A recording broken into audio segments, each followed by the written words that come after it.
స్వార్థము, ఆధిపత్యము ఏకైక లక్ష్యంగా అమెరికా, ఇజ్రాయెల్ కలిసి ఇరాన్ మీద దాడి చేస్తున్న ఈ సందర్భంలో మనం అమెరికా గురించి కొంత మాట్లాడుకోవాలి.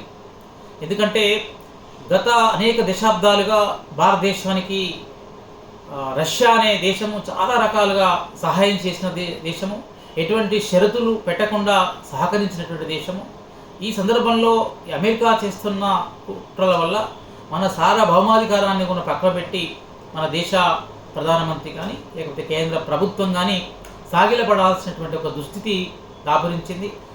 ట్రంప్ మాట్లాడినటువంటి మాటలలో చాలా సందర్భాల్లో చాలా విచిత్రంగా, మన దురహంకారిత పూరితంగా మన యొక్క భారతదేశం యొక్క ఆత్మ గౌరవాన్ని లేకపోతే సార్వభౌమాధికారాన్ని దెబ్బతీసే విధంగా ఆయన మాటలు ఉన్నాయి.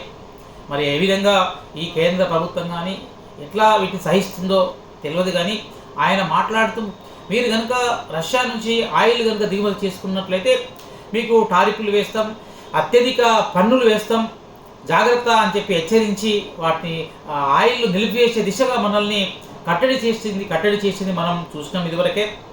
అదేవిధంగా మన విద్యార్థులు అమెరికా విశ్వవిద్యాలయంలో చదువుకోవడానికి వెళ్తే వీసాలను కఠినతరం చేసి మన విద్యార్థుల దగ్గర అత్యధిక ఫీజులు వసూలు చేసే విధంగా, దోపిడీ చేసే విధంగా విధానాలు మార్చుకున్న విషయాన్ని కూడా మనం చూసాం.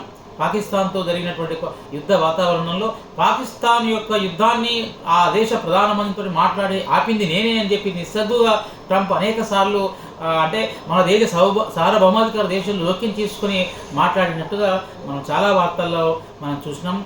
ఇప్పుడు ఇవాళ మనకు విచిత్రమైనటువంటి మాట ఏంటంటే ఈ దేశం నుంచి ఇప్పుడు ఇరాన్ జరుగుతున్నటువంటి యుద్ధంలో ఆయిల్ వచ్చేటువంటి అవకాశం లేదు కాబట్టి మీరు అవసరమైతే ఇప్పుడు దయతో ఇస్తున్నట్టుగా రష్యా నుంచి కూడా ఇప్పుడు మీరు ఆయిల్ కొనుక్కోవచ్చు అన్నట్టు ఒక దయను ప్రసాదించినట్టుగా ఆయన మాటలు. ఈ విధంగా అంటే భారతదేశం వాస్తవానికి 140 కోట్లతో నిండినటువంటి దేశము, దాదాపు ప్రపంచంలో ఇప్పుడు అత్యున్నత ఆర్థిక శక్తిగా ఎదుగుతున్నటువంటి దేశం, ప్రపంచంలో దాదాపు 4వ స్థానంలోకి ఆర్థిక శక్తిగా ఉన్నది. ఇది భవిష్యత్తులో మంచి అంటే అమెరికాకు దరిదాపులో ఒక 30-40 సంవత్సరాల్లో బహుశా అమెరికాకు తగిన విధంగా ఎదిగేటువంటి అవకాశం ఉన్నది. ఇట్లాంటి అవకాశం ఉన్నదని చాలామంది విశ్లేషకులు, ఆర్థికవేత్తలు చాలా సందర్భాల్లో చెప్తున్నారు. ఇలాంటి సందర్భంలో అమెరికా ఎట్టి పరిస్థితుల్లో అంటే ఇదివరకు వాళ్ళు చెప్తున్నారు, చాలా సందర్భాల్లో చెప్తున్నారు కొన్ని తప్పులు చేశాం, ఆ తప్పుల కారణంగానే ఇవాళ చైనా మాకు ధీటుగా తయారవుతున్నది, కానీ భారతదేశాన్ని కూడా అట్లాంటి ధీటుగా తయారు చేసే అవకాశానికి అసలు ఇవ్వమని మొన్న ఒక వేదిక మీద ఆ దేశ విదేశాంగ మంత్రి ఒక చెప్పడం జరిగింది.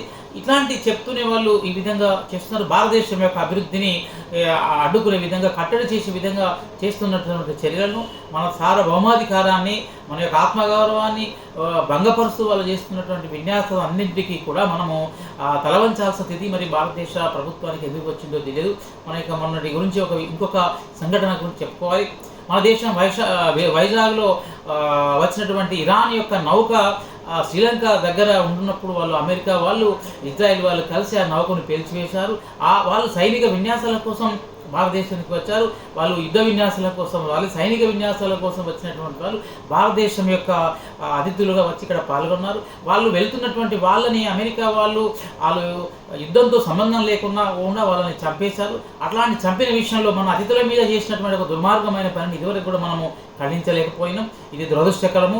ఇది మన యొక్క అంటే భారతదేశం అంటే శాంతిని కోరుకునే దేశము, న్యాయాన్ని కోరుకునే దేశము, ప్రజాస్వామ్యాన్ని కోరుకున్న దేశమని ప్రపంచమంతా నమ్మే విధంగా గత అనేక దశాబ్దాలుగా పనిచేస్తూ వస్తున్నది. అలాంటి నమ్మకాన్ని వమ్ము చేసే విధంగా ఈనాటి పద్ధతులు ఉండడం, అమెరికా యొక్క తీరు ఉండడం అనేటువంటిది శోచనీయమైనటువంటి విషయంగా మనం భావించాలి.